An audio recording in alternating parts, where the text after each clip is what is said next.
Pessoal, vamos lá.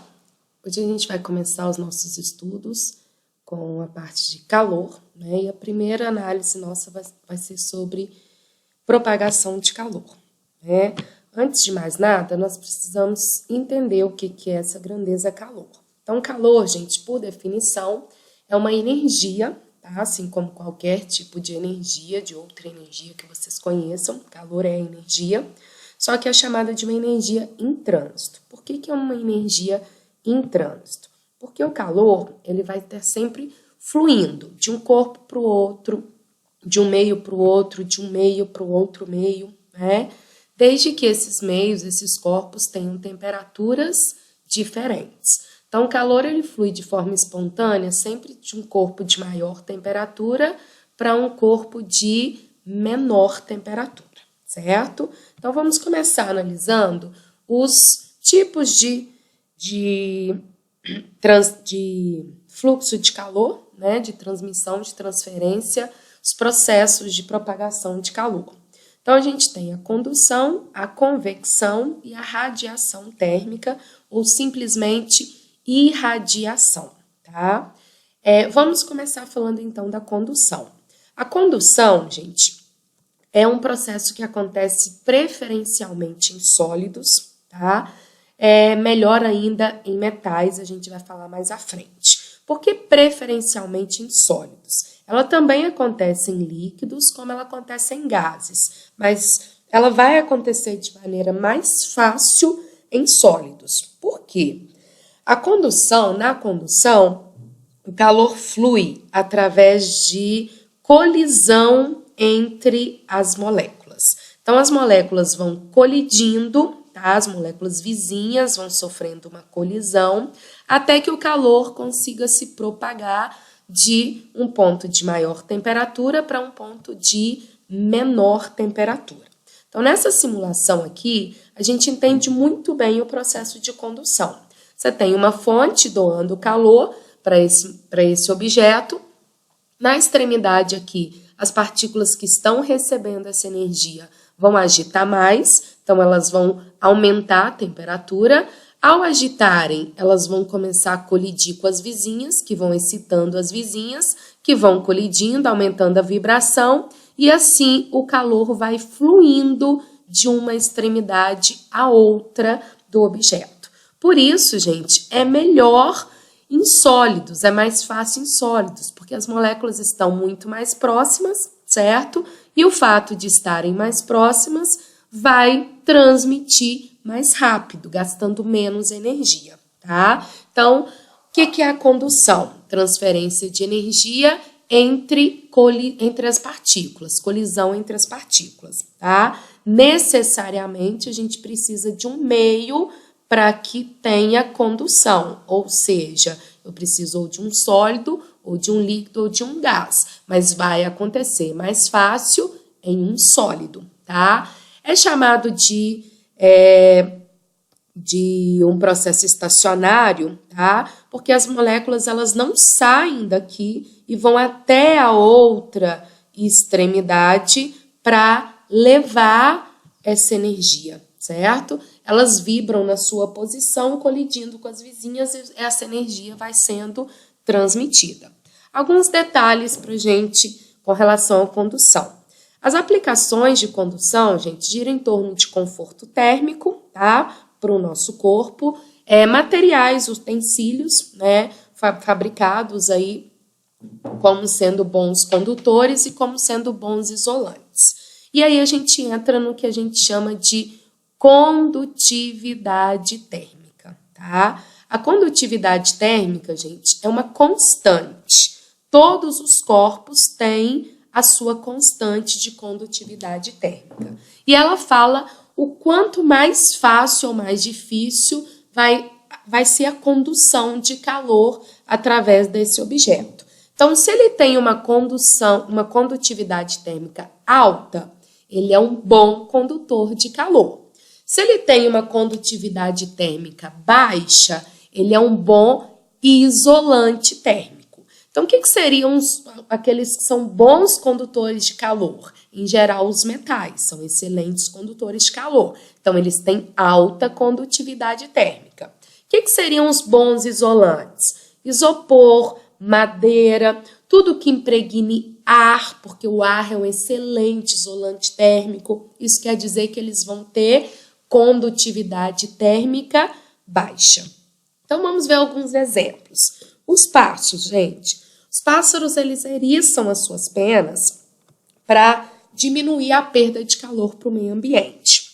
Como que eles conseguem isso? Ao eriçar, entre essas penas aqui, vai criar-se uma camada de ar, tá? E essa camada de ar, ela vai fazer com que a gente tenha ali um meio isolante. E o ar, gente, ele é um excelente isolante térmico. Por isso, quando a gente pensa em cobertores, em blusas de lã, blusa soft, edredom, tudo que é fofinho impregna ar com facilidade. Então, eles são excelentes isolantes térmicos, porque a condução é difícil no ar, porque as moléculas estão muito distantes. Lembrando que esses isolantes, gente, eles vão ser utilizados tanto para não dificultar você perder calor para o meio ambiente. Então, ó, época de frio, eu não quero perder calor para o meio ambiente. Então, você usa isolante, tá? No entanto, ele também é utilizado, por exemplo, para trabalhadores que trabalham em locais que a temperatura é muito elevada. Ele vai usar uma roupa isolante para quê? Para que ele não receba calor do meio ambiente. Então, os isolantes, eles vão te isolar tanto de você perder calor para o meio ambiente, como de você receber para o meio ambiente, tá? Outro exemplo bacana é o que a gente também entra na questão da condutividade térmica, são materiais que estão na mesma temperatura, certo?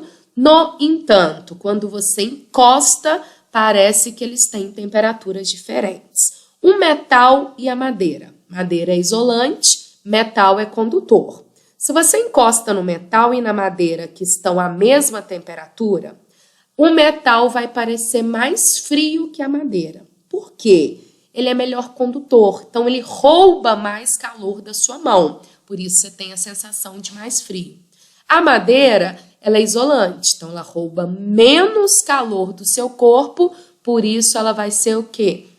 Por isso ela vai ter o quê? Uma condutividade térmica menor. Então vai parecer para você mais quente, tá? Olha outro exemplo aqui, olha. Você tem o pinguim e você tem a pessoinha. Os dois estão encostados num cubo de gelo e o cubo de gelo tem a mesma temperatura para os dois. Só que para a pessoa, parece que a temperatura está muito mais baixa. Concordam?